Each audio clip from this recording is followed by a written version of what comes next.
In just a moment, we're going to be talking to David Ray Griffin, best-selling author, 35 books on philosophy, religion, politics. He's got a lot of great books, but New Pearl Harbor Revisited was a Publisher's Week pick of the week.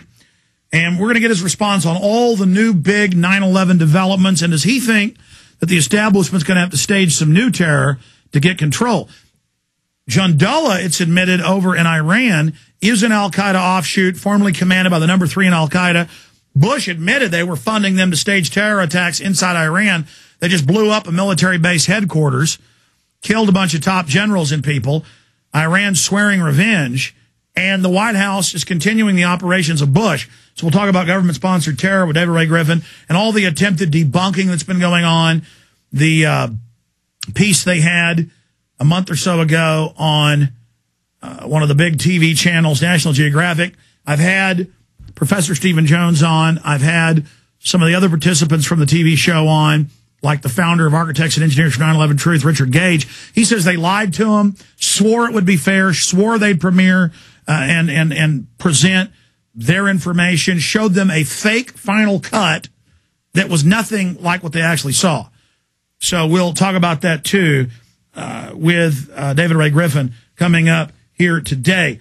Just briefly, we are 25 hours and 50 minutes exactly. 25 hours and 50 minutes exactly on my mark. The atomic clock says 109, 57, 58, 59. On my mark right now, we are 25 hours, 50 minutes from the release of Fall of the Republic. We detail how Obama is controlled by the very same interests as Wall Street. We detail how he's being built up to be actually destroyed by these people, to be blamed for their entire agenda. We detail it all in Fall of the Republic. That's why I'm being demonized for the Obama deception right now by national media. Because this, when you watch this film, it's an indictment of the entire corrupt military-industrial complex. You can get the DVD right now at Infowars.com. They're now shipping out today. They're shipping them in mass right now, and it premieres at prisonplanet.tv at 3 p.m. Central tomorrow when the show ends. 2 other sponsors I want to tell you about for the balance of the hour. David Ray Griffin is our guest. One of the sponsors I want to tell you about is Front Sight Firearms Training. It's family fun. The premier firearms training institute in the country. No drill instructor, no tough guy attitude. How to properly use a handgun, a rifle, a shotgun. They have 2-day courses, 4-day courses, 5-day courses. They also have a lot of free online stuff at frontsight.com, FRONTSIGHT.com.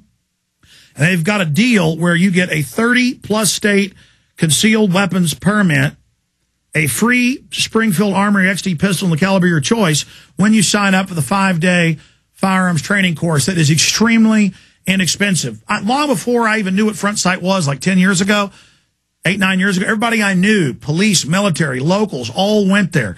This is above military and law enforcement level training. A lot of Marines and people go into theater, go there to get tuned up on their snipering.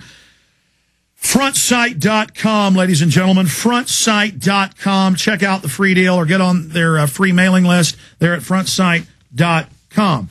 Okay, let's go ahead now and go to David Ray Griffin. He has a long bio, but he's kind of one of the omnibudsmen or the omnibudsman of the 9/11 Truth Movement.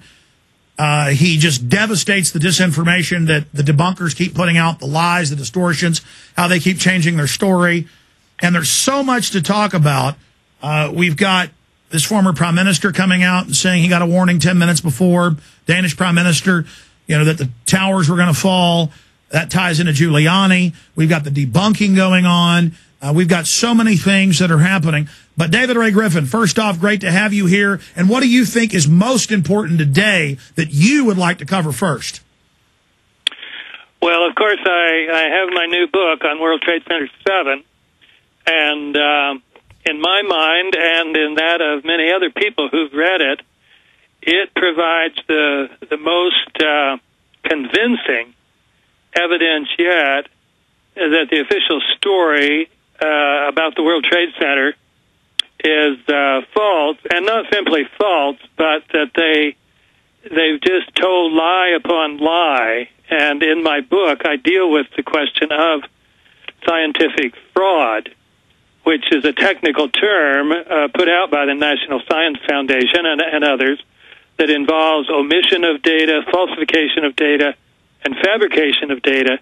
And they do all of these, and they do them very blatantly and obviously. So the NIST report, all of it, is basically like Piltdown Man, really the jaw of a pig, not the missing link. Yeah, I mean, they even contradict what they had put out in previous reports before they came up with their new theory. And so you can see they're lying. And for a lot of people whose eyes glaze over when you talk about steel temperatures and what fire can do to steel and what you need for a straight-down symmetrical collapse, when they see that people are just lying, for many people that's the most convincing thing. I want to go over that, but first, let's get into some other issues, because this is key. The book is key. The consortium, the consolidation of the really vetted, hardcore data that you put together in this book, and we, again, respect you as one of the foremost bona fide researchers, David Ray Griffin. You were, though, in the National Geographic hit piece. Give us your take on how that was shot, guarantees that were made. Do you agree with Jones, Professor Jones, and architect and engineer,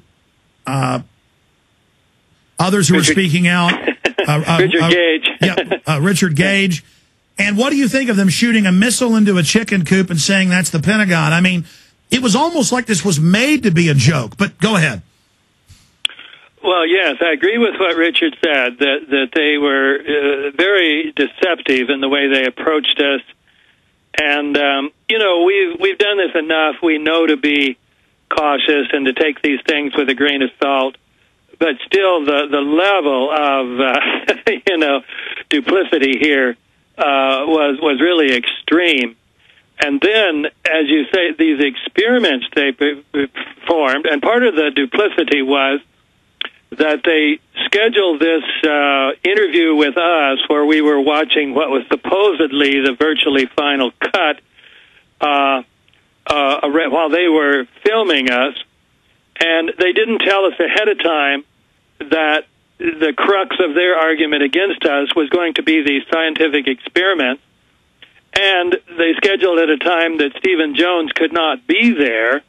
Now, in fairness to them, they did originally hope he was going to be there, but he suggested they bring in Kevin Ryan instead.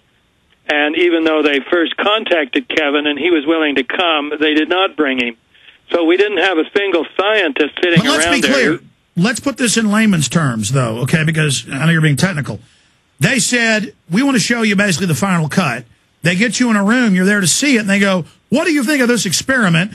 We're going to shoot a missile into a plywood box. Yeah, and all three experiments, you know, for National Geographic, which really has earned a good reputation over the years with its quality magazine, they should be just horribly embarrassed by this, because what they presented as scientific experiments were just totally laughable. The other one that is even more outrageous was the thermite experiment. First of all, we had all stressed, Stephen Jones had particularly stressed the difference between ordinary thermite, which is an incendiary, and nanothermite, which is a high explosive. And the argument has been that it was basically nanothermite with maybe some help from ordinary thermite and thermate, which has sulfur added, was used to bring the building down. Well, the guy said, well, you know, I couldn't get any nanothermite. An ordinary person can't get that. So we had to use what we had. So what he did is took a bag of ordinary thermite, put it up next to a steel column, didn't even make it into a shaped charge. Now, you know, if you take thermite and turn it into a shaped charge, it will cause some real damage to a piece of steel, but not just a sack of thermite that you set on fire. And then he said, there's proof that nanothermite could have not brought down the World Trade Center. But David Ray Griffin, it's worse than that. I have seen Dr. Jones and others' thermite experiments with a cup of it on an engine block. Regular thermite burns right through. This stuff didn't even sparkle like sparklers. It really looks staged. And then they say on the show they couldn't even prove there's such a thing as explosive thermite despite the fact there are scores of patents. NASA uses it on rocket decouplers. A bunch of NIST scientists are top explosive thermite experts. To just deny that there's even such a thing when it's at least 30 years old, I mean, I couldn't believe how ridiculous this show was.